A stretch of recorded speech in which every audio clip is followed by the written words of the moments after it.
Okay, this is the hand with Asian Danny, where me and an acquaintance disagree on the correct play. Um, I'll briefly go everything pre-flop. This is what I give under the gun, and under the gun plus one's limp calling range, which doesn't matter. They end up folding, so this is largely irrelevant. Um, I call on the button, and this is what I give small blinds raising range. I'm weighting ace king and ace queen at 25% by omitting ace king ace queen offsuit. So we've got 8 combinations out of 32 total for ace king ace queen, which I think is reasonable. If anybody disagrees, let me know. We can run some more numbers. And aces through jacks. I'm omitting tens. Again, I don't think it's going to make a huge difference. But and then everybody calls 200 in the pot, flop ace 7-5 rainbow, and he checks. Small blind checks. Pre-flop raiser checks. I assume he always does this with kings through jacks. Half the time, I'm going to guess he does it with aces, flop to set on a very dry board. Going to let somebody catch up a little bit, slow play. The pot's already big, so it's not like he's got huge reverse implied odds for letting somebody catch up. Um, and the same top pair. I don't think he plays ace king ace queen like this by raising that big pre-flop and then checking when he hits his ace.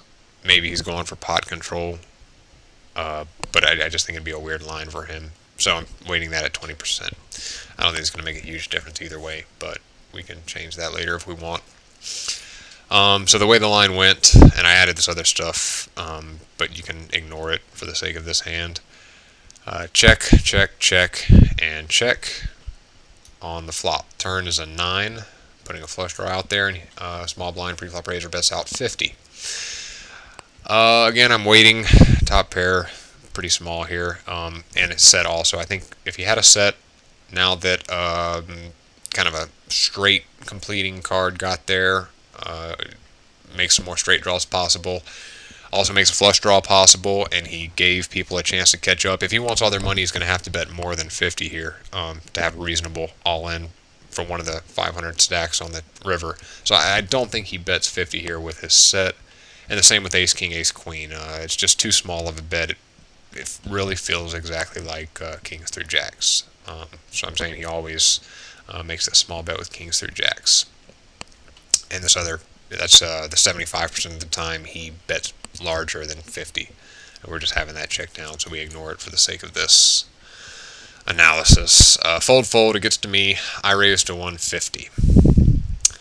And I'm assuming he's always calling with his sets and top pair. And a call and a shove here on him is the same thing. I'm checking down or folding. I'm not putting in any more money, so it doesn't really matter. The only thing that matters is how often he calls with kings through jacks. So I'm weighting that as a variable. We can run a graph and see at what point it becomes profitable. So if he's calling with 50% of the time, is that profitable? If he's calling 80% of the time, is that profitable? So this will tell us. And it's pretty easy to estimate if you just use the direct math. If I had raised to 125, that I'd be risking 125 to win 250. So I need him to fold about 33% of the time, I think. So since I'm risking 150, I'm risking a little bit more than that. I need him to fold a little bit more often. It's like 35, 37% of the time. And that's assuming I don't have any equity, but actually I've got 6 outs, so I need him to fold slightly less than that. I also have implied odds, because since my hand doesn't make sense, if he does decide to call with one of those hands, I think it only makes sense for him to commit to calling the river. So I think I've got a little bit of implied odds. Say I bet 200 on the river and he calls half the time. Not a huge plus EV, not huge money, but still a little bit. So it makes the percentage that he can call here be larger, and my play still be profitable. So anyway, we'll run the numbers for that. So we want to find out the EV of this raise right here, and we want to vary his calling frequency with kings through jacks. And we'll vary it from 1% to 100% at a 5 percentage point step. And because I'm raising on the turn and he's out of position, I think this tightens up a lot of people's range here also. Because if it was on the river in a similar situation, he could say, "Oh well, it's $100 more, and I get to see what he has. I'm not going to lose any more than that." So I think on the river in a similar spot, I get looked up a lot lighter. But on the turn against somebody out of position, I think that tightens up their calling range a lot. Makes it easier for somebody to bluff. So anyway, so this is pretty close to what I was expecting. So it becomes break even if he's calling about 72, 73% of the time. And another way to look at this is, let's say he's an unknown player, or you're playing against an unknown player and you think about making this play. What are the odds that it will be profitable? Do you think more than 70% of the people at the table are thinking on a level where they'll say, this guy's obviously bluffing and I'm calling him down? I don't think 70% of the table thinks like that. I think there might be 3 or 4 people at an average table that think like that. And that doesn't take into account the people who are just really, really bad and can't fold second pair anyway.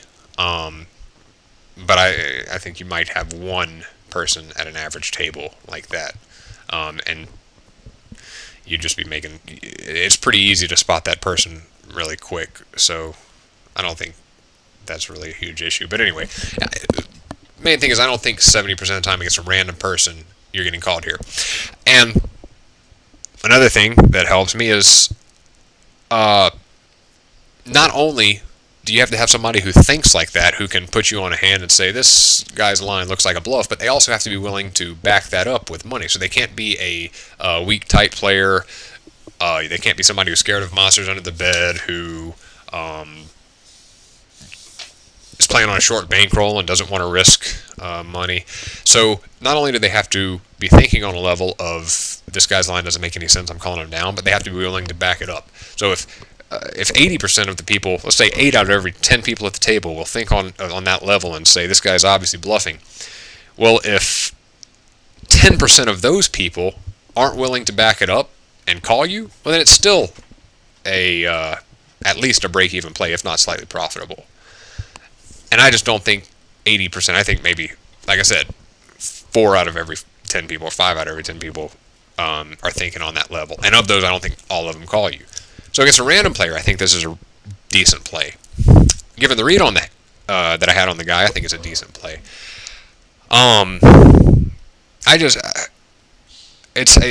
Everybody's saying the play is horrible, and I don't see how it could be horrible. If I'm wrong this way, the most I could lose, $50 or $60. But if I'm right this way, the most I can win is 100. Or the EV that I would have if I'm wrong this way versus if I'm right this way. There's a lot more advantage, if I'm wrong this way, or if I'm right this way.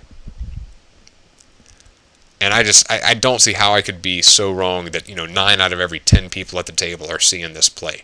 But I can fathom that only 3 out of every 10 people at an average table would be thinking on that level. So while I respect everyone's opinion, I know a lot of you guys have been playing for years and have had great success, and you have this natural intuition for the game. Nobody has put it down on paper as to why this play is so horrible yet. I don't see it. So if somebody can give me some numbers, some hand ranges for the small blind, or your average player in the small blind right there, and given his line of action, a range of ranges, say, half the people would have this hand and the other half would have this hand, or a quarter of people would make that play like this, a quarter like this, a quarter like this, and then we could say, how would they respond to the raise? Well, a quarter of the people would respond like this, a quarter like this. Drunk people who play wild would respond like this. Old guys who are planning on retirement money would play like this. So give me some ideas of ranges, and I want to figure out, who this is profitable against. Who should I be doing this against? Rather than just saying it's a horrible play. You don't know anything about poker. You're not a pro. It's lol for calling yourself a pro. Blah blah blah. Give me something to work with. I can't visualize everyone's intuition, your gut instinct, the subconscious accumulated knowledge that you've built of years of playing. But I can visualize the ranges you put somebody on, the average player and their average action, or the percentage of time a player would take a certain action. So give me that stuff so I can work with it and see exactly what the best play would be in each situation. And that would... I want to be convinced that I'm wrong or that I'm right. But I want to be convinced... Right now, I'm not convinced one way or the other. So thank you for your input and comments. I look forward to having some more information to work with and settling this once and for all.